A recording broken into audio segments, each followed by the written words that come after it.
Welcome to Over the Falls podcast, episode number 68. This week we're joined by Geraint Hughes from Hiwse Estate Agents and former local councillor for a brilliant chat all about Aberystwyth, the community, local stories, the Conrah, and plenty of laughs along the way. Let's go. Should we start at the beginning, Geraint? Start at the beginning. Yeah. School? Where did you go to school? School. So I had a very... so I was...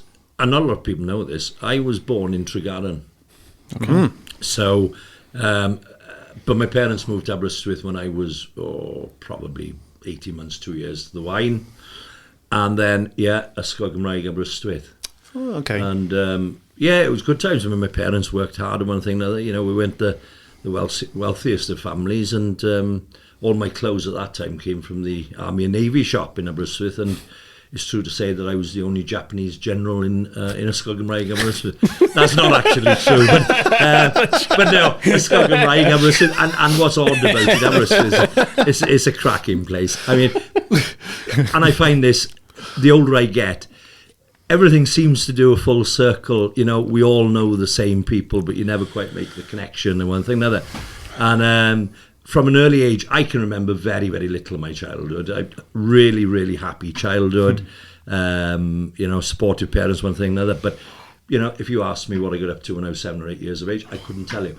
The one person who I came friendly with on the first day of Ysgol Gymraeg and the nursery in Ysgol Gymraeg was your first cousin, Dave Aled Lewis. Oh, yeah. Aled, a friend of mine now, 52, you know, still a best mate of mine.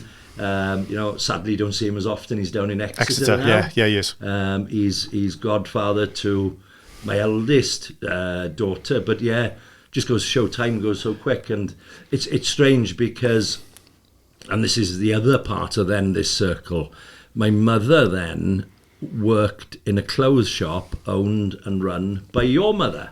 Yes. Rose Fashions. That's it. Yeah. On Great Darkgate Street. And the circle just keeps turning because that is now the shop where I trade from, the former Mona Lisa, people remember it as. Yeah. The one that was meant to be a sex shop but an estate agent opened that instead. So when Aled and myself then would finish school at 3:30 in the afternoon or whatever, his mother worked there with your auntie, my mother worked there with your auntie, and that's where we were taken back to. So we were, at a very early age, mannequins in the window. Yeah. So it's funny how that sort of full circle has come round, you know. And of course then got to an age where we went then up to Penwedig, the old Penwedig on Llanmarden Road, not where they are now. A lot of people know as the old Aberystwyth. Aberystwyth, that's right. Yeah, that's the one. Yeah, and this is where, you know, Aled put his head down and worked, got qualified to do bigger and better things, and I basically cocked around for 6 years.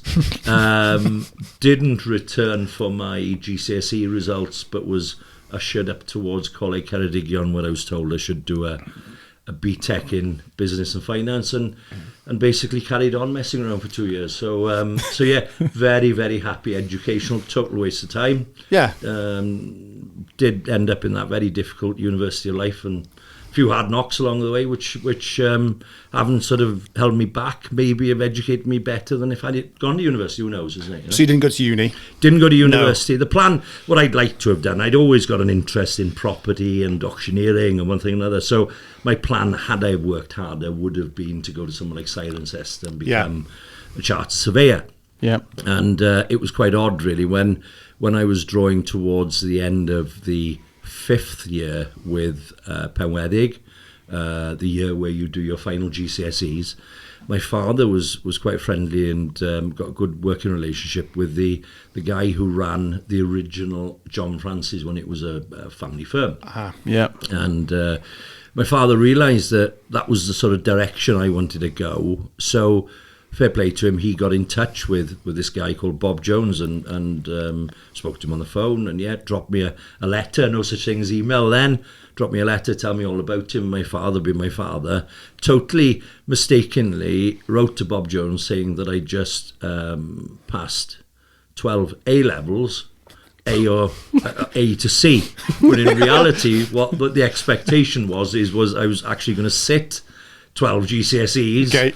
and my dad was hoping for an A to C, which he never saw. So We've all Bob lied on our Jones- CVs, don't worry. Oh, I tell you what, it's a license to lie, isn't it? So anyway, down I ushered to see this Bob Jones, who thought all his Christmases had come at once, and of course my father came in with me. I wasn't even driving at that point. My father came in with me and said, "Listen, I've got to just set the record straight. I got it wrong." And fair play, Bob Jones, a very, very hard man, somebody you wouldn't answer back to, good teacher, and he was the one really that gave me the grounding. And he said, "Listen, you need to go back. You need to spend 2 years doing your A-levels or a BTEC, whatever, and then come back and see me." Yeah. Which is what I did, and sure enough, 2 years later, went back to see Bob Jones, and he was the one that started me off at, what would I have been, 19, I suppose, as running a little office they had down in New Slemlin. Oh, right. So, so every day, 6 days a week, I'd jump in my car and down New Slemlin, and managed to turn the office round. It was a lot of support there. But, of course, when I accepted that job, it was one thing having your little £100 runabout round here. To travel back into New Slemlin every day, I needed something a bit bigger, a bit more reliable. My dear father took me down to a friend of his in Capelbangor who ran a garage there, and there was all of these smart, all sorts of lovely, stunning-looking cars that any 19-year-old would have given their right arm for. And then my dad says, "What about this?" And he finds this car that obviously some old boy had from new, an old Renault, and anyway, that was the one we ended up having. It was a maroon Renault 9. And however, this Renault 9 was the best thing ever because I'm bone idle. I don't walk, I don't exercise. Where this Renault 9 was great was that you could park it on double yellow lines, take the keys out the ignition, but the windscreen wipers would still go like the clappers. So during my time in New Slemlin, I never had one parking ticket. It was brilliant. So from that respect, it was 100% reliable. So that's how I got started. But yeah, wish I'd worked harder in school. But on the same token, it hasn't really held me back that much either. It wouldn't have made any difference really, would it? Because I mean, this is obviously your passion. And it's set you on that path. That's right. That's right. I mean, it would have enabled me to do a bit more on the sort of professional side, the sort of the detailed surveys and one thing and another. But as far as the sort of career path that I'm in, no, it wouldn't have made a terrific amount of difference by now. No. And how long were you in Newcastle Emlyn for? So I spent then, there we are. I was there for just under 18 months, travelling back in tours, as I say, 6 days a week. And in that 18 months, after the first couple of months, fair play, they gave me a brand new company car and one thing another, and within, well, there we are. I actually had that car for 3 years, but that did well over 100,000 miles just back into travelling to work and one thing another. So 18 months there, and then climbed the ladder to a certain degree. The manager's job in same company with John Francis and Aberystwyth came available. And Aberystwyth was always known with John Francis back then as a good training ground. That's where all new recruits went, and very, very good supportive staff there again. So I spent, probably 2 years there. And then, came up to Aberystwyth in the late 90s. So it was quite nice in the morning. I hadn't got to think about leaving the house, too early. It was just roll out of bed, get into work. and that's where I was then in Aberystwyth then. So up to, well, off and on, I suppose, up to about 2000 and, what would it be? Up to about 2012. So when you started in Aberystwyth, just on average, how much was a house price then? Do you remember? Yeah, I remember well. I mean, you would have bought a good 2, if not 3 beds, semi-detached in somewhere like Hailton or Bron Penparcau, anywhere between 45 and 49,000. Lovely. First house, and I always remember a guy, surveyor, very, very big influence in my life, and he's only just retired, lovely guy from Aberystwyth called Robert Thomas, very well renowned, very well regarded. And there was a house for sale. It was a mid-terrace cottage in New Slemlin in Adpar as you climbed the hill coming back home. Needed a bit of work on it, but I could have bought that for 9,000. And I always remember Rob saying to me, go and take a credit card out, go and buy it. That was worth buying. And I could see the other day, it's on the market, but I've yet to find out what sort of figure. But I would have thought it's well over 120, 130 grand. Yeah. But, how things have, it's funny as you go older, you think, that house in Tinavron at less than 50,000. To me, it was only like last week. Whereas, of course, you went back there 30 odd years, didn't you? Exactly. So, Time just marches on, doesn't it? It's interesting that you were always into sort of like property from like a pretty young age, really. It seemed like you kind of knew what you wanted to do, I would say, pretty early on for somebody. Is there any reason why you think you sort of withdrew towards that, Yeah, I think, and this is a big thing that I see nowadays, that back when I was sort of, well, there we are, I suppose, Form 3, Form 4, Form 5, it was a big thing in education that you went on work experience. Yeah. And the teachers would openly say to you, well, look, what sort of thing do you want to do? And that was the avenue. I think I'd seen the careers advisor or something, and that was sort of the avenue that they'd suggested I go. And it's funny, this sort of circle again, in that I went on quite a few outings of work experience to John Francis, and who was a fantastic mentor of mine and a massive support, Aled Ellis. Aled Ellis was the manager of John Francis locally. He ran the market when the livestock market was in town. He was also the area manager. So when I eventually then became part of the staff, as it were, Aled kept mentoring me, kept a quiet eye on me and sort of pointed me in the right direction, and very, very often had to sort of say, no, you went the wrong way with that one, you need to go this way.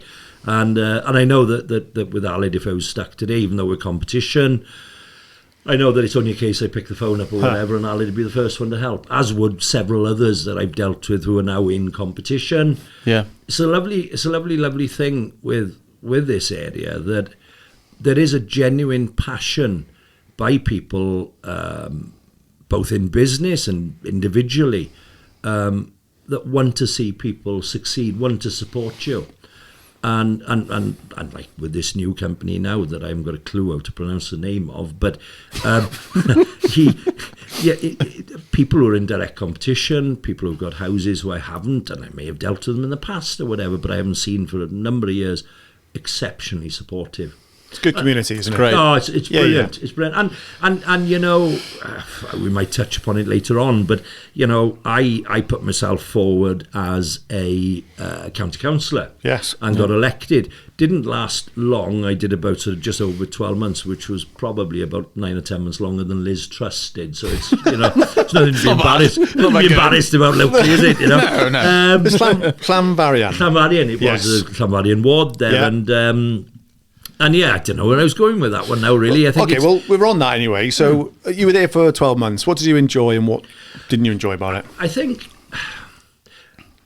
the idea, my romantic idea of becoming a county councillor was that I could make a big difference to, in particular, planning. I see it as a big issue. Planning, trying to get planning permission, trying to move things in the direction which I'd like to see things going. But obviously, I wear two hats. I mean, I've got a couple of young girls who are, who want to start on the housing ladders. My daughters. So obviously, you want to see realistic pricing. The only way I can see that happening is by supply and demand. We need more supply. It's as simple as that. Yeah. However, the other side of the coin is that. I joined the council thinking, well, look, I can influence this. Planning policy in Wales is controlled by Welsh Government. Mm-hmm.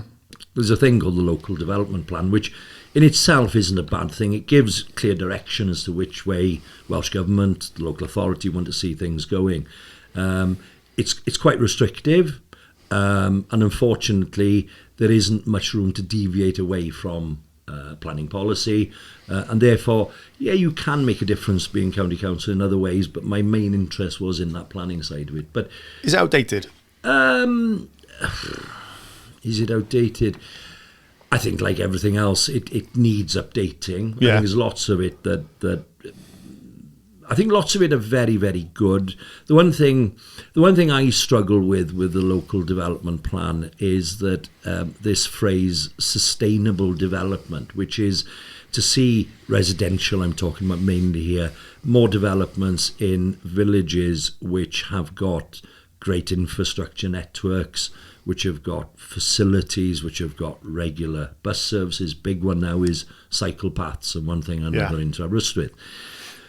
I live in Llanfarion. As I said to you, I'm bone idle as far as exercise is concerned, but while I was doing the shop out in Aberystwyth there, my wife's got an electric push bike. I jump on that in the summer months, and it's lovely. You know, you come through Llanfarion, Rhyd Valley, and down the bottom of Penparc and into Aberystwyth. Wouldn't really take you any longer than taking the car into town, because by the time you go into town, you could just put the bike in the back of the shop. So I get it all. I understand.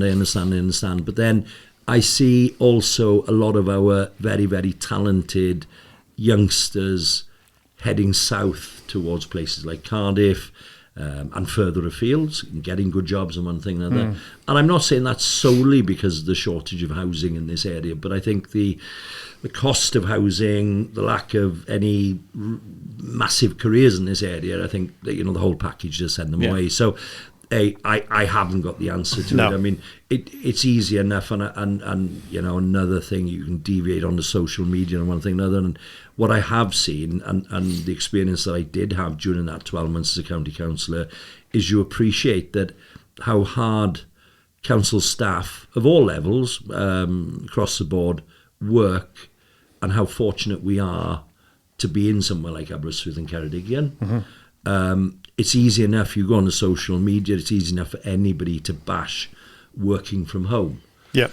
And you guys know yourself. I mean, I do a lot of working from home. I will do twice as much work working from home as I would do sat in an office with distractions. So, I've got to say, I do take my hat off to a hard work. And that's on all levels of both county council. My wife works at town council. She does, yep. And again, I see a lot of good work. I see Aberystwyth changing. And granted, we can find fault. We can find fault with absolutely everything everybody tries to do. But the clear thing with me is that these people who go onto Facebook and social media generally, and run Aberystwyth down, run this down, run all the efforts of these people do. Yeah. And I got to say, with the town council, it's all voluntarily. All of the councillors with them are unpaid. The Good Castet and all that sort of thing was on. Huge. On the map, it was brilliant. It's massive. And they've really transformed the castle grounds, the town council have, since they took it over. All the flowers, all the bedding, it all looks great up there. It does. It looks really, really good. There's a lot of unsung heroes in Aberystwyth. 100%. Isn't there? 100%. And I think it's easy enough to point a finger of blame on that. But the interesting thing is that quite often with the town council, as there is with the county council, for whatever reason, a councillor will stand down. And what I've noticed with the town council there is they struggle to find volunteer town councillors. So it's easy enough to stand on the outside complaining, pointing fingers, one thing another. But when they're given the chance to actually join and make a difference, then they refuse to do so. Yeah, I think one's just been advertised now. That's right. Yeah, that's right. I saw about today. And I can't preach because it's a very good argument to say, well, hang on, you were elected, you let the people of Llanfarion down by leaving. But I think that I left, thankfully, Llanfarion in strong hands in the councillor that's there with Councillor Raymond Evans' truck.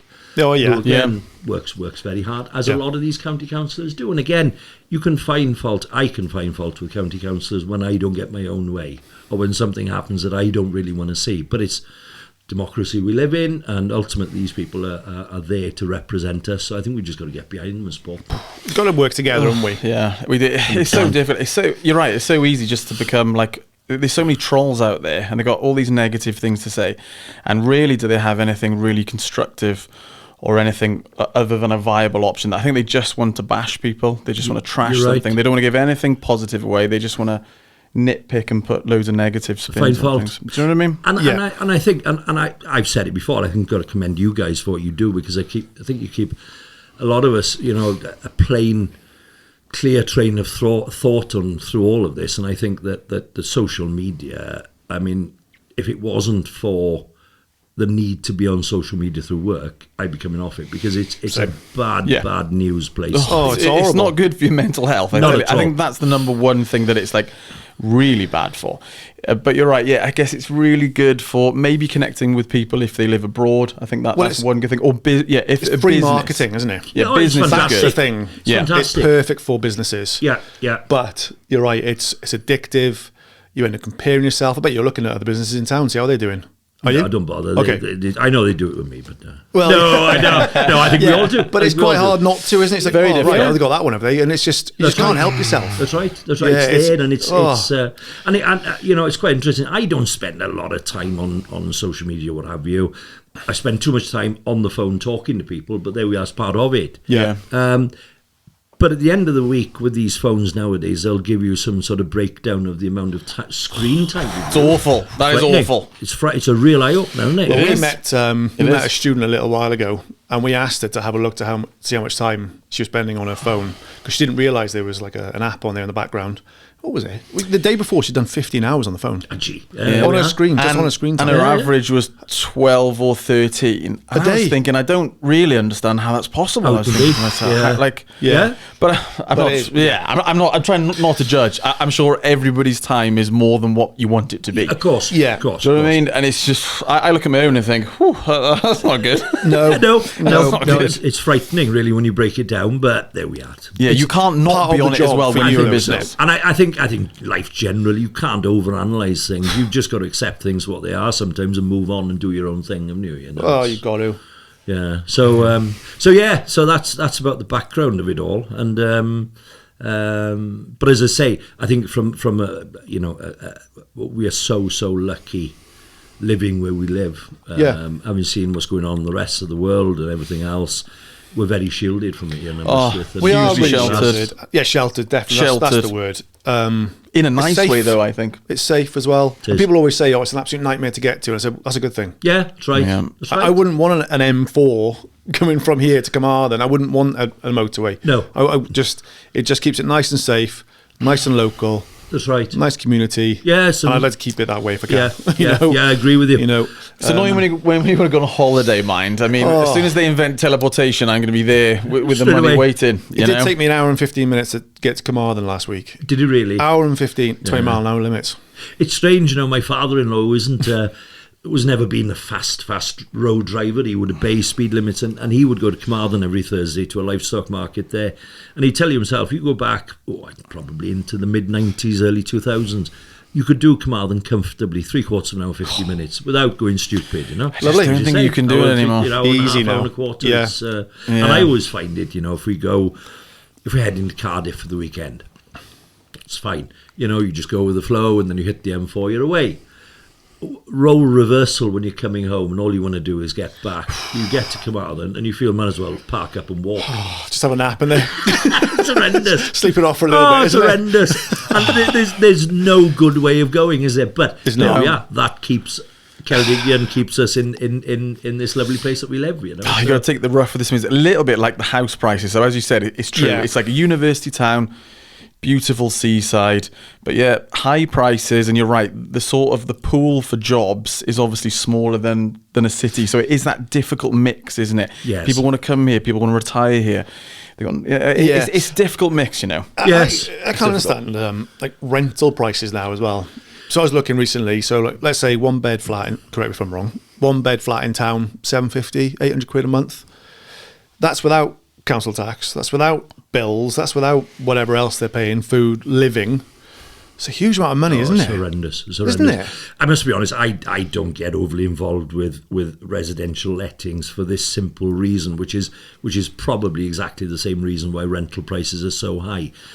Welsh Government, in their wisdom, have brought in so much change, some necessary, some totally unnecessary. And what's that encouraged? As a result, that's encouraged lots of landlords to sell up, Right. Okay. causing them a shortage of property, low supply, strong demand, prices go up. So there is a general shortage of rental properties of all sorts in this area. And I think the only answer to that is to produce more, basically. Joseph's Affordable trying, isn't he? housing. Joseph's trying his best. And, Yeah, and he's flying hats them off out. to Joseph, Yeah. like a lot of landlords. I got to say, the work, that the quality of the property that Joseph turns out is second to none. Well, it's done him. Yeah, really is. Yeah. He's certainly put his positive mark on Aberystwyth here with what he's done. Oh, definitely. And, without people like him, the town would look a lot tighter. Oh, 100%. 100%, Like Laura 100%. Price and the Yeah. new flats he's done at the top of town. Yeah. The Starbucks is gone, isn't it? But that's been Starbucks sold. apparently has been sold by public auction. To who? Do we know? We don't know as yet. We Don't don't know you? as yet. No, but Hopefully something good goes there. I think so. I know? mean, the interesting one is that we've got the adjoining property going to auction now the week after next, which is the old Yoko's. Yeah, Yeah, it is. I did Oh, see that's that it. actually. Yeah. Porky's, yeah. Yeah. So that'll keep Porky's. going. That's the one, Porky's yeah. nightclub. So long may it rain. It'd be nice to go back to Porky's. I can just about remember it. Was it Tavern on the Town? It'd be well before you guys. Oof, don't remember that. Some of my work colleagues, the older ones, they used to talk about the older names, and I'm like, I Yeah, it's a don't hell remember of a going job. into Porky's, but I just maybe remember my dad talking about My brother it. definitely Yes. went to Porky's. Yeah, your brother definitely did. Yeah. I think I took him there, actually. But I remember when I first started going out, I think it was my brother's 18th, and my brother's, 2 years, I suppose, 18 months older than me, so 16 and a half, 17. Brilliant. And it was you'd go down that alleyway into Porky's there, and all of a sudden there was a courtyard there. And then, if I remember rightly, like an L-shaped stone building, which is where the bar and everything was. Okay. So it was on a smaller scale to somewhere like Rummers, I suppose. Yeah. And I just wonder, it'd be lovely to see somewhere like that back again in the centre of town, live music, Be great. nice vibe. I you love know. Rummers, I think Rummers is one of the best places ever. it's really good. I don't go there enough, but to see like a live band, get like a nice Guinness or beer or whatever you want to Yeah. drink, their wine, is fantastic. Great atmosphere, and I love live music. You need more places like that. Well, Bankvault's doing it. Bankvault's really good. Bankvault's the same. Really yeah. good. Yeah. And I think they're taking over Libertines. Right. That's the rumour. Oh, We did well ask done. them, didn't we? But they don't think sort they- of shooed us off. Ah, Some yeah, subcommittee. yeah, no Come on. comment. Yeah, No it comment. was. We Yeah. wanted the Yeah. gossip, we did. But if they do take that over, that could be fantastic. Oh, it'd be a think great so. venue. Yeah, because fantastic. it is just, it's great. Spot venue, and isn't it? Barrel is a lovely little spot. It's just Too a little bit too small. Yeah, Too that's small. right. I'm happy to stand in there because it's great. But if they do that in Libertines, they'll keep Bottle and Barrel, Yes. but have something else in Something Libertines as well. there, So they'll yeah. bank Bottle and Barrel and hopefully that other one. I think some Aberystwyth, or Ceredigion, I should say. I think it's full of entrepreneurs who come up with such simple ideas. And the one which I love, I don't know if you've been there, is a place down in Cardigan. I've only been there once. Pizza Tippy, I think Yeah, it goes. Pizza Tippy. Been there. yeah. So simple. Brilliant. Yeah. And if you could have somewhere like that in Aberystwyth, where you can sit outside, undercover if it's a wet Open day, fire or whatever, there. open fire. Yeah. And what I love about it is the way they've sort of manufactured all the tables and chairs out of pallets. Yeah. Yeah. And it's just great. It's and again, lovely vibe there. But It's nothing fancy, is it? not at all. No. Comfortable. It was really small, Yeah. but Porto was quite nice as well. When you could get in, it was a bit small. Yeah. But I enjoyed going there as Yes, well. Sort yeah. of like on a sunset, have like a drink, maybe a pizza or something. That's right. Fantastic. That's right. So Yeah. I don't know, Gaz now, obviously Gaz Baravan, as we know him, he's Yeah. taken Gwesty over, and Yeah. I Yeah. see that's heading in the right direction again. Nice place. Gaz, Very nice. good boy, good hard-working lad. Very good host. Very good. Yeah. Too good. Very, very Too good, his job. Yeah. Bit heavy with the when he's pouring the wine, possibly. But Keep we it don't in. complain. Whoa, Yeah, go on we then. don't complain at all. Yeah, but I've heard no. good things about the food there as well. I don't know who the chef is there, but I've heard good things about like the Sunday roast. and Sunday stuff roast, there. in Yeah, I've particular, heard yeah. very good things. Yeah, so it's about good it. to see. It's good to see. Saw the It's really plans good. for Bellevue. Now then, Fingers crossed. I gotta say, Fingers crossed. I got a lot of respect, a lot of time for Vince and the Morgans family. Yeah. Sean now, pushing the job along as well with him.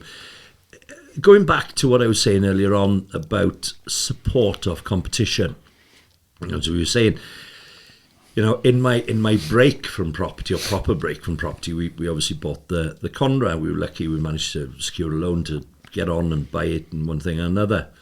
And the one person that worried about telling that we'd bought it, because obviously we kept it quiet for as long as we could.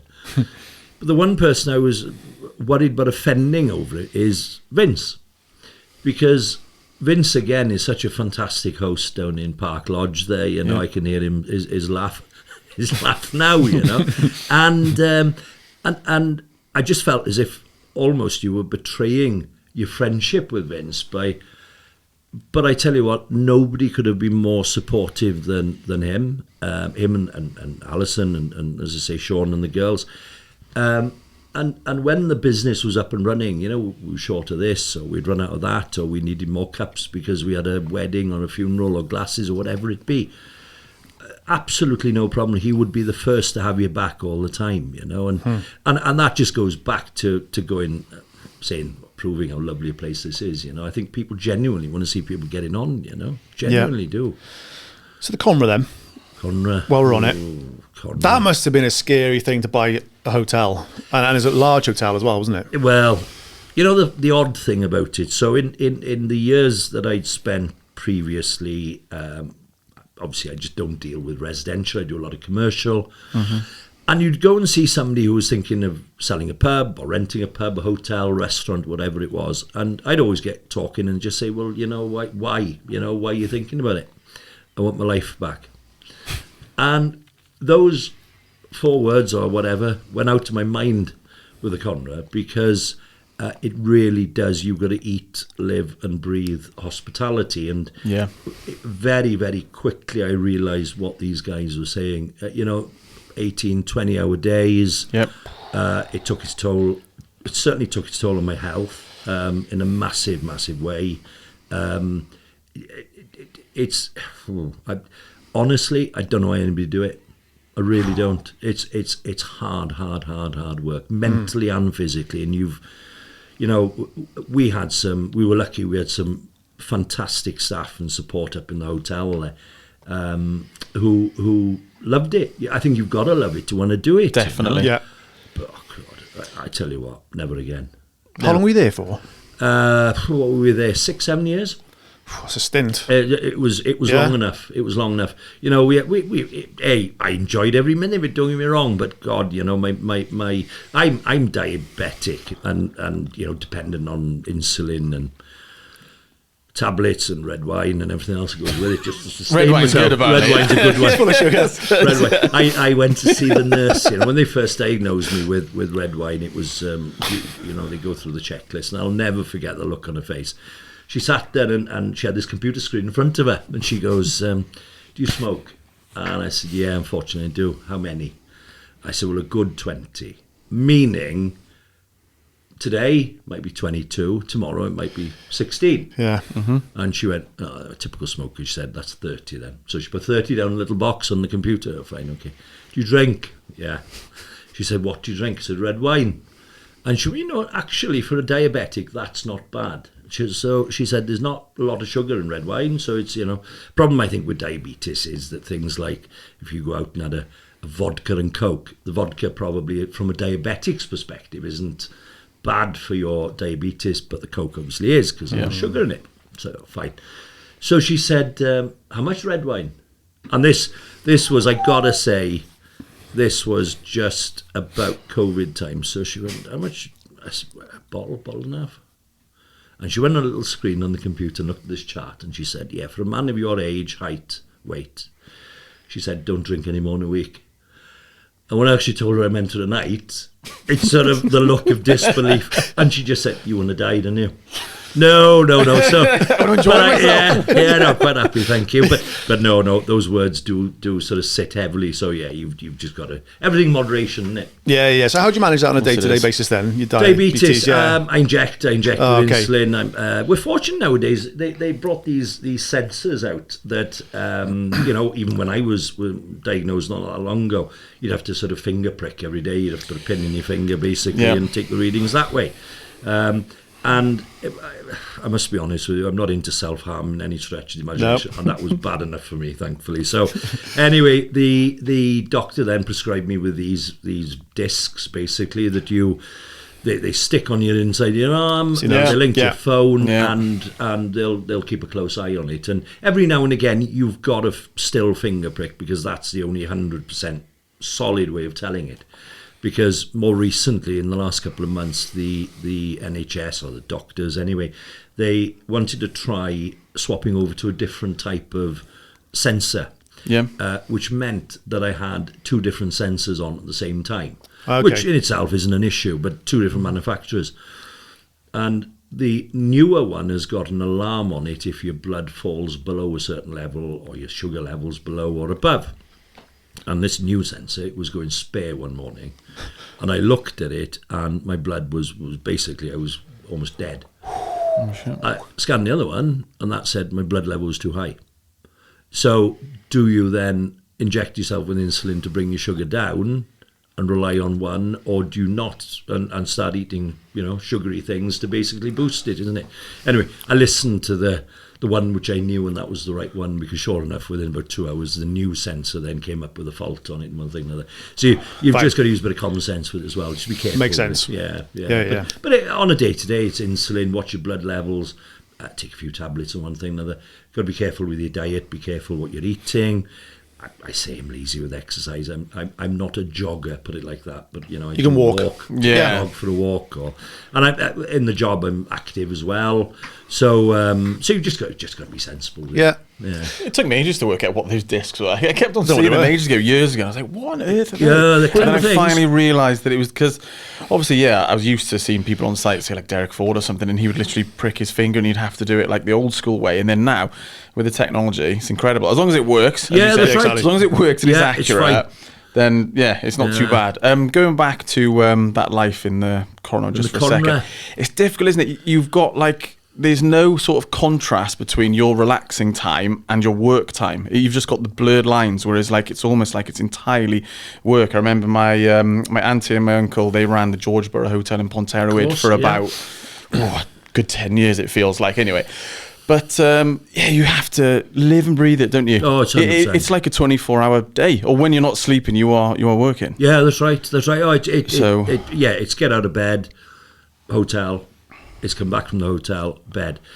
And what I was finding, skipping meals, I was going in and you'd be serving breakfast and, I'll have mine afterwards. And then before you turn around, something else would crop up. Lunch should come, I'll have something after lunch. Lunch should pass to be something else. And you go sort of, 24 hours without eating. So you've got to want to do it. You really got to. I've got my hat off, take my hat off to anybody involved in hospitality. It's a tough act, and of course you're dealing with people as well, who quite rightly expect, they're paying for a service, they expect a service, and do they care that you haven't eaten and you've been there for 24 hours? They don't care. They probably don't care now. That's right. So so you've got to be able to be fairly tough as well and thick-skinned and not react. But then looking back, I tell you what, if I could find somebody to do it, and maybe there's somebody out there who'll get in touch now. If I could find somebody who I could speak to, as we're speaking now, and they could go away and write a book on what I tell them about the experiences in the hotel. I tell you what, I've even got the name for it. Basil was right. I was going to say it's like Faulty Towers. I watch Faulty Towers. Whoever, and I know it was Basil and Prunella Scales, I think, who wrote it, wasn't it? But they must have had some sort of expert from a hotel, or because it was spot on. 100%. Whether they visited a hotel and it was just an absolute farce. It could well be. I'm going to write something on this. That was the worst place I've ever been. Exactly. You never know, do you? You never know. Some of the things that would happen with us. I mean, of course, we're already talking, the three of us now, so it doesn't matter. But wedding cake. Wedding cakes, and you'd have a wedding coming up, and right, what do you want to do with the wedding cake? Do you want us to serve it? Do you want to take it home? Whatever. No, serve 2 tiers, keep one. Keep the top tier. And it's tradition, of course, for the top tier in this area, in Wales here, the top tier is kept for the christening of, forthcoming christening. That was a Saturday. On the Sunday morning, go in. Where was the top tier of the cake? In the bin. You just question some people sometimes, and silly little things like that. Yeah. So of course, then this is something else I realised. You can't stop things going wrong. You can't turn the clock back. All you can do is make sure you put it right. Yeah. So so that new replacement top tier cake that we had to have made by the person who made the original one cost us £500. So it was an expensive lesson to learn. But quite rightly, it was our wrongdoing. It was the hotel's wrongdoing. And you've got to put it right. Because hotels is one thing, but then weddings, That's a whole different beast, isn't it? Weddings, Yeah. Because you were there when you had the marquee on the outside. Is that No, so the marquee, it was a funny one really. The marquee had been up there. Yeah, apparently you're permitted to have a marquee for something like 28 days in a given year. You can stay up for 28 days. Okay. Where I think the one in the Conrah had been up 2 or 3 years. And there was quite rightly probably a lot of opposition to it because, of course, with the marquee, you got no sound insulation there. Mm-hmm. You guys know yourself, you go to a wedding, 1 o'clock in the morning, whatever it is, music's pounding. Yeah. We can hear Conrah weddings possibly in Talabont. So quite rightly, there was a bit of resistance to it. So the marquee went. We did have one marquee wedding there, and it was some friends of mine who sing with me. Funny enough, both of them, and it went incredibly well. But logistically, a real challenge because there was no way in the Conrah, because the way that the physical land lies, that you could connect the marquee to the building. Yeah, so it was a totally separate thing, and it wasn't far. It was 150 feet away, but trying to transport then hot food from your kitchen down there. You also had to set up a new bar, you had to put toilets down there. So logistically it was a bit of work. But it was a great learning curve. Really, I can imagine. Some good friends from the Conrah too, and it was quite surprising. It shocked me going back to, we were talking earlier about the art centre, Great Hall and one thing another. And it always shocks me the level of acts or the quality of acts that we get coming in, very well-known, regarded people. Yeah. And we were fortunate, we'd have a lot of them stop up with us. And the one thing was plain is that they didn't want to be disturbed. They didn't want to be recognised. And if you were to ask me who they were, the chances are I couldn't even tell you who they are. I can't remember their names. But there was one comedian. Oh, she's from up Newcastle upon Tyne that way. I think I've lady. seen her live. Is she married to? He's a comedian as well. But honestly, God, if I didn't know she was staying, you wouldn't have recognised her. There was a sort of a woolly hat pulled down over half her face and one thing or another. So, but great experience. Made some good friends there. Chapter, would I change that chapter? No, I probably wouldn't, to be honest with you. No, you learn some good, even from the mistakes, don't you? You do. And moving forward with going back to this property malarkey, I'm able now to sort of advise people in that hospitality sort of sector the best way of attacking, whether they've got issues that they need to discuss with the business or whether or not they just want to sell it or lease it. One thing, it gives you a better insight of how these businesses, and concluding on what a property is physically worth, you know, because like everything, we all think our properties are worth a fortune. With commercial properties, obviously the figures need to stack up, and there's certain ways that you can look at potential possibly, or where the current owner's gone wrong, where a new buyer might be able to go in a different direction. It turns around the feasibility of these places. So it's been quite useful from that perspective as well. I bet it has. So it was sold it to a good friend of mine who's done an incredible amount of work to the place. The lovely thing about it is he's preserved the building, the new roof gone on and replaced this and replaced that and spent a lot of money there. So it'll continue to be a landmark, but moving forward, not sure what the plans are, as it were, but no, it looks good from the road. That wall looks it looks fantastic. You mentioned singing then briefly. Did you like a little bit of singing, like in a choir? So a little bit. So I'm with Eleanor Powell's Scarmest there. I've been for must be coming up to about 10 years now, I suppose. Really? So, and believe it or not, I can't sing. Stop it! You're hiding in the back. Come on. See, the choir used to perform in a marquee. Yeah. And because I can't sing, the only reason they kept me on was I was the only one who get the tent back in the bag. No, that's Team not morale true. That's not true. Love it. Really enjoy it. Good social. I tell you what, going back to mental health, and this time of the year, you come home from work, it's dark, it's wet, it's miserable, and one thing or another.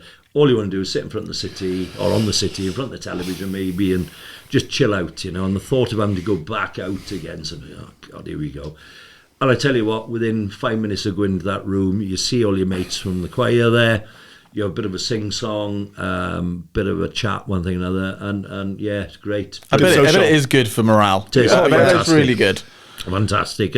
And to be fair to Eleanor, you know, we've sang in some pretty fantastic places. We were out in Germany last year, in Kronberg, which obviously is twinned with Aberystwyth. Yeah, it is. Yes. When the Christmas market was on, and very Christmassy scene with snow falling and so on and so forth. Amazing. You know, Principality Stadium down there, or whatever it's called nowadays. I lose track of it now.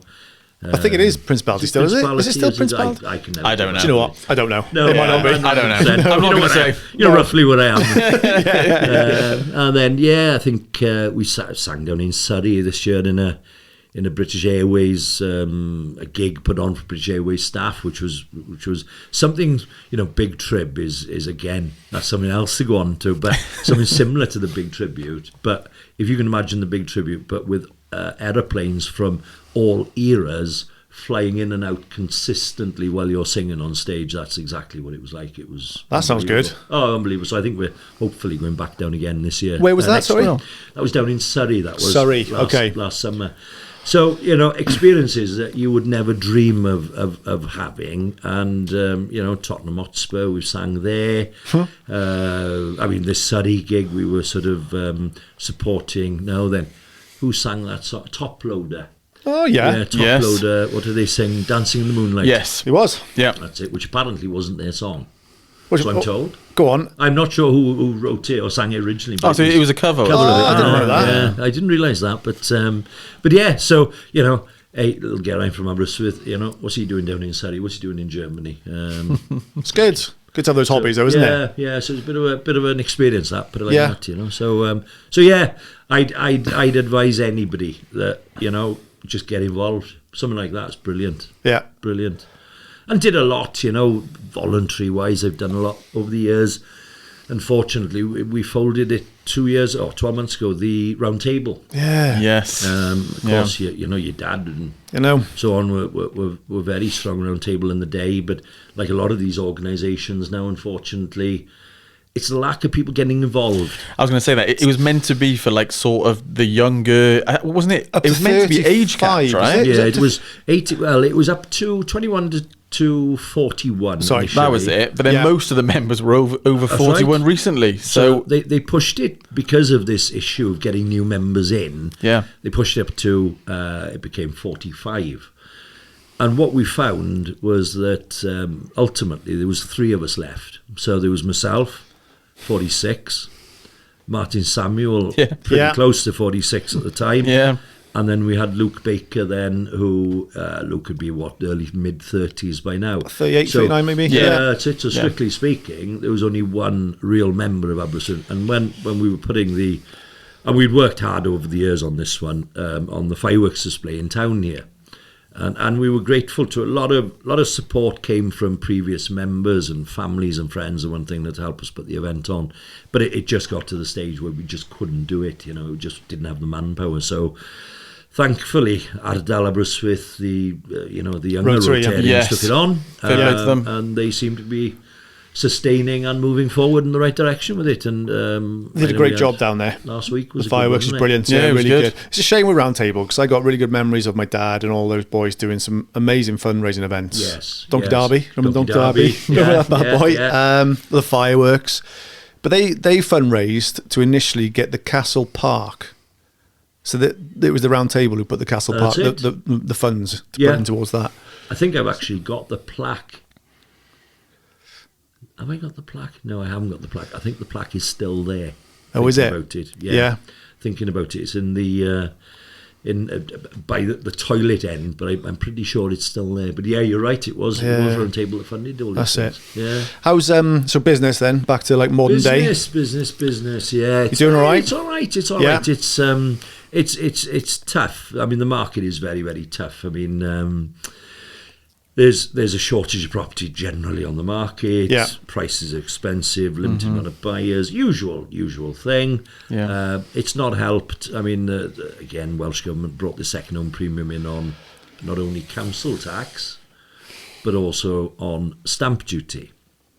So we worked it out a bit earlier on. If somebody would buy a townhouse in Aberystwyth at 300,000 as their principal house, they were paying just short of £3,000 on stamp duty. if they were buying the same house as a second home or investment, then the stamp duty went up to 20. So, what we want to see is less of holiday homes standing empty, killing communities, so on and so forth. Mm-hmm. I think it's having the effect to a certain degree, but I think it's also creating other issues. So I think if you took someone like Borth, for argument's sake, I think people who've got holiday homes in these coastal areas, quite honestly, they can afford to pay the increased stamp duty and council tax, and it's not going to force them to sell their houses. I think there are certain concessions, don't get me wrong, but I think if somebody unfortunately loses a relative and then inherits a property, then after a given time, they then are paying this second-rate council tax and so on. And there are various examples where it's unfair. And I'm not going against the spirit of the thing, because I think the spirit of the thing is right, which is to try and keep our local people here. But I just don't think it's working, personally. So I think we need to relook at that. Quite what the answer is, I don't know. Yeah, it's a complicated issue. There's no silver bullet, is there? I really, really don't know what the answer is. It's good that we're all thinking about solutions to keeping our local people here. Unfortunately, the only one I can come up with is building more houses. Yeah. And I know there's a scheme put forward now in Llanillar of 40 odd houses, and I can see both sides of the arguments there. However, I think it's the only way that we are going to sustain village schools, village shops, village pubs, and one thing or another, is to allow people to move into the communities and to live in these newer houses with youngsters who are all going to support the facilities. Yeah. And I think that it's great. We're an ageing, we're a population that lives a lot younger. Lives a lot longer. But I think the problem that creates is that people stay in their homes that much longer. And unfortunately, if they're not then using the facilities there, then those facilities are dying off. Llanfarion is a prime example there. When I moved to Llanfarion, there was a village pub, village shop, village post office. It was all going on there, Yeah. And then bought a house to be closer to the pub, and within a week they shut it. They knew you bought a house. They knew the problem You was. just wanted to stumble over and then stumble on it. So that backfired. But then, COVID time, we had brothers have still got it. Two brothers who own and ran the shop in Llanfarion. And I felt really sorry for them, because they really, really worked hard to make that business work. They were doing paper rounds, they were doing milk rounds, they were doing absolutely everything. They were literally open all hours. And you could see that the trend of people, and we're as guilty as anybody else, is that you're in town every day, you nip into Morrison's, Tesco's, whatever it be. Yeah. And it was more convenience possibly to pull in there for a pint of milk or whatever when you had to, until COVID came. And then all of a sudden, that then became, for our community and further afield, the new Morrison's, the new Tesco. A bloodline for the It local really community. was. And those boys, we didn't know. God, Boris put the bloody fear of God into everybody about COVID. And I'm not saying he was wrong, I'm not saying he was right, but we were all petrified. It's like your head was going to fall off your It was. Just It thought this was wave of surreal, illness was wasn't going to it? kill us all off, didn't we? Right. Yeah. That's right. But these boys, on the face of it, at least if what Boris was telling us was right, these boys were risking their life, because, they were opening, they were dealing, whereas it was easy enough for me to sit at home and stay 10 metres away from whoever, the next door neighbour or whatever. But these boys had to deal and had to physically take money and so on and so forth. And that shop was rammed, absolutely rammed. But of course, COVID lifted, or, the effects of on business and restrictions lifted at least. And the shop just gradually declined, and unfortunately it's another facility we've lost in Conrah. So It's a shame, isn't it? It is a shame. Talking about COVID, just briefly, one of the craziest things I remember about COVID was, I think when we were allowed to go into Morrison's or Tesco, the aisle with the toys and magazines was closed off. You weren't allowed to buy like magazines or toys. It was just essential items. Yeah. It's like, I think they call them luxury items. What is I don't that? think you're allowed to buy It was luxury just items. Madness. bizarre. Yeah, madness. Yeah. Absolute madness. Cherry picking what you couldn't buy. It doesn't make any sense. No, I know. It was madness. I'm not saying I would have done a better job than Mark Drakeford, but I'd have opened those I aisles. think you probably would. I'd have opened those Yeah, aisles. I think maybe I we think, could have. Oh, God. I think every dog Pretty has his day, and I think his is certainly gone. Phew, yeah. Anyway, yeah, you mentioned like people are like living a little bit longer, and then sometimes in like estates or cul-de-sacs, I'll use where I live as an example in Kevnescar. That estate was booming when I was a kid, when I was growing up, Yeah. and then fortunately for me, I've sort of like I bought the house off my mum, and then I've got young children as well. But a lot of estates this happens to, whereas it was booming when I was younger, and there's obviously a lot of older people who've stayed there. So like, I'd love for my kids to have that booming estate, and then they're playing mob outside, That's right. and then you know Yeah. when to come in because the lights maybe turn on or something. All those lovely, lovely things that Yes. seem like memories now. Yeah. And there's not that many kids on that estate now. It's No, nice to it's see. odd. Obviously, there are some estates where I'm hoping that's happening and it's booming again, isn't it? Where you got kids on the estate. I think there is on Llanilla, actually, when I drive past the estate on the left-hand side, you're driving into the village. I sometimes Yes. see kids playing out Yeah. there. I think, oh, good. Yeah, it's They're good still to out see it. playing Yeah. out, It's good you to know, see it. they're on Yeah. their bikes and Yeah. they're kicking the football about. Yeah. Oh, cool. They're still doing it. Exactly like you, look. I mean, I grew up on Kevnescar. I mean, my parents moved there. Again, I must have been, 4 or 5, I suppose, in the mid-70s, later 70s. Yeah, I think they were built late mid-70s, late That's 70s, I it. believe. Yeah. Yeah. Where did you live on Kevnescar, I think? 32. I'm we were just 35, up, so we were really just up close, from your yeah. mum and dad we were. Yeah, I remember, that's the one, I remember you knee high to a grasshopper. Not often I can say that. But yeah, I mean, all of my mates were all up on in between Kevnescar and Maesceinion and up that way. And yeah, you know, you look back at brilliant times. No such thing as a mobile phone, and it was right to say that, you know, you'd be out the house in the morning. Your parents wouldn't worry about you. No. You just come back, you know, when the lights Go across the street came field, on. go off to the wine. Disappear for the day. Oh, it was good times. Sometimes maybe you are looking a little bit with rose-tinted glasses, but not always, you know. Yeah, no, I think it's you might be fantastic right time. there. Yeah, you I know. mean, my one memory of Kevnescar would be, you know, and again, something we don't see very often, then is the snow in this area, isn't it? But I mean, Yeah. I remember, you know, I don't know, probably 18 inches of snow, whatever, the whole streets were shut off to cars, and brilliant. Everybody came out their houses with so homemade good. sleds, and yeah, happy days. I still salt the drive sometimes. They got that yellow box up there. It's still there, is My it? old man used to do it, and I still do it as well. It's quite steep drives there. Yeah, Steve. Well, I'll never forget. In Kevnescar, you see, I've got a lot of memories then. I mean, I had my first run-in with the police in Kevnescar. My old uncle had given me an old car when I was about 13, 14. We always used to have a big bonfire up there on the council fields. Yeah, you know. Yeah. And we won't mention that field. And anyway, we'd build this big bonfire, and I convinced my father that, as you know, it was the responsible thing to do, take his old car up then and put the fireworks that we were going to set off in the boot because they were safe, and which is what we did. Brilliant, fine. Until the following day, that, you know, we were spinning it around the field, and then 3 police cars turned up. And, yeah, so that was You that had the was emergency one. services turning up there once, didn't you, Dukes? Yeah, I think I did. I think there might have been a slightly out of control fire up on the wine shield. Oh, is that there. right? Yeah. No, maybe it sounds- me and maybe Roger Thomas' son. I don't know. No comment. No comment. Couldn't possibly. Yeah, a comment. couple of Lynx cans and some fires, and I don't know. Good times.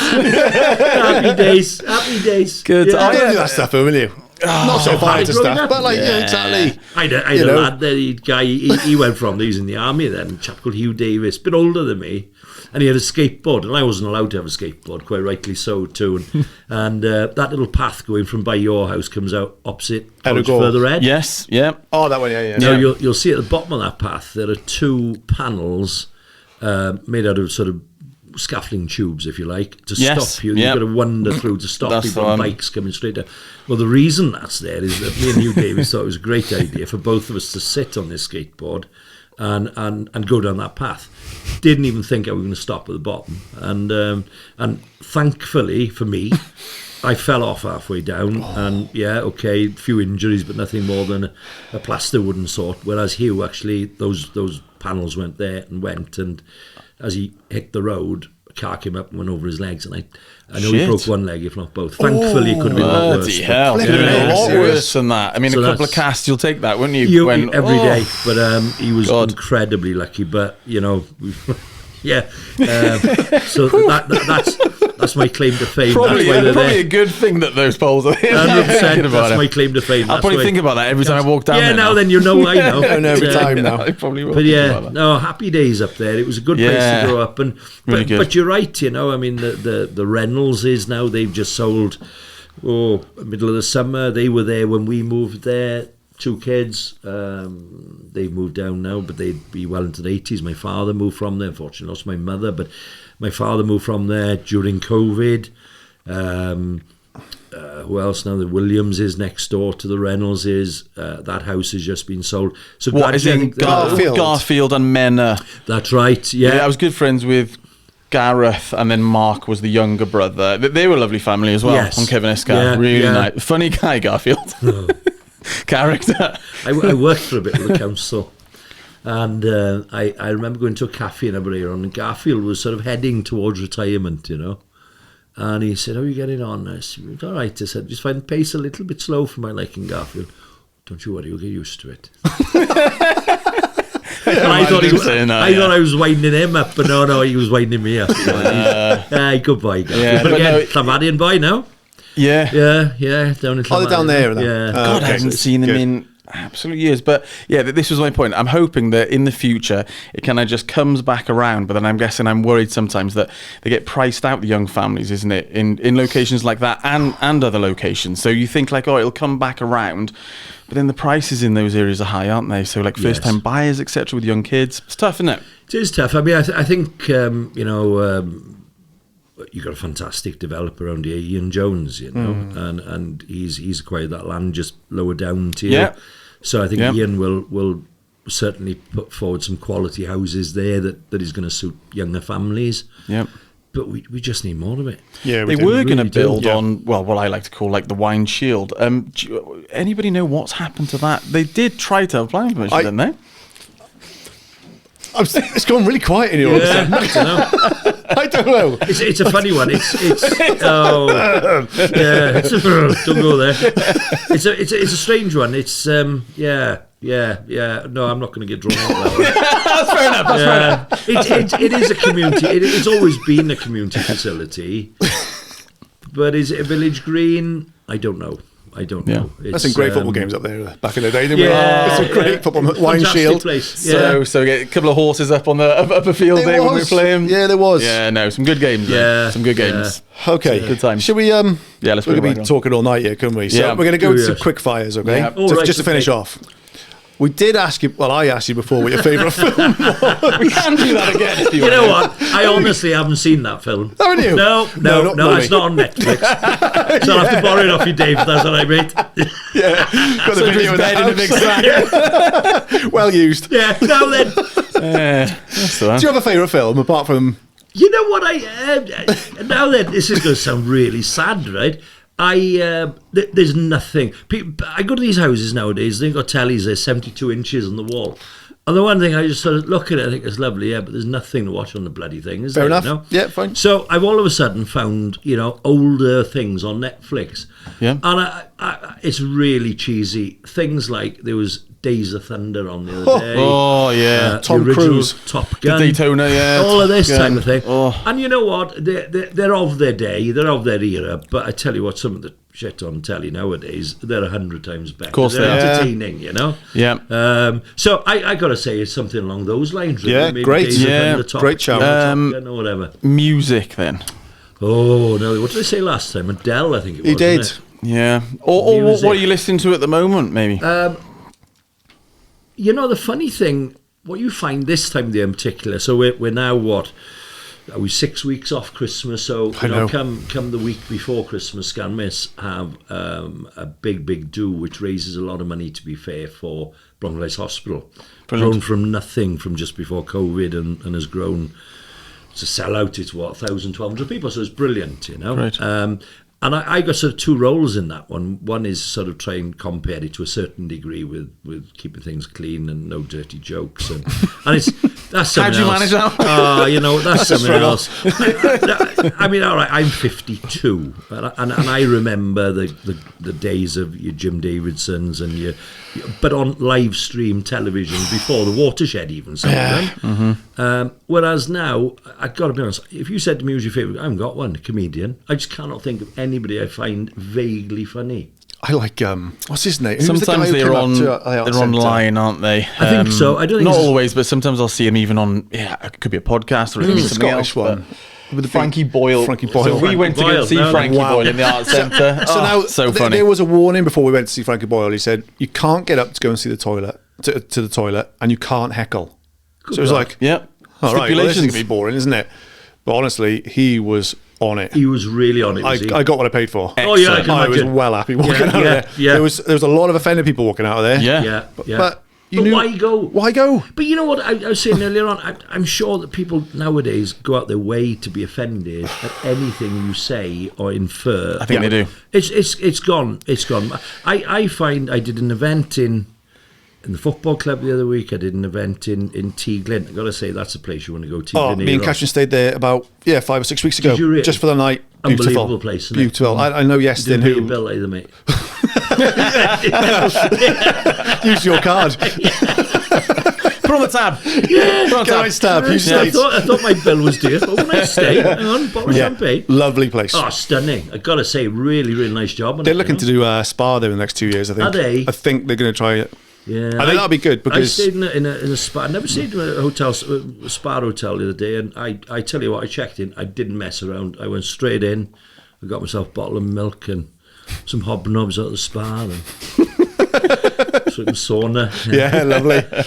But my lip on my ladle trying to get a drink. You know, it's So we digress here. Where are we going here now? Oh yeah, music. No, I was going to So comedians I struggle with, music I really, really struggle with, but that's where we were going, wasn't it? So, because now then, we do this event, and every year we try and put in some new festive Christmas songs, and as I'm getting older, I really, really struggle remembering words to songs, and even ones that you think you know, and then you throw in the mix then that, I know that one, but because I sing bass and not just sing it as you hear it, then you've got to learn it in a totally.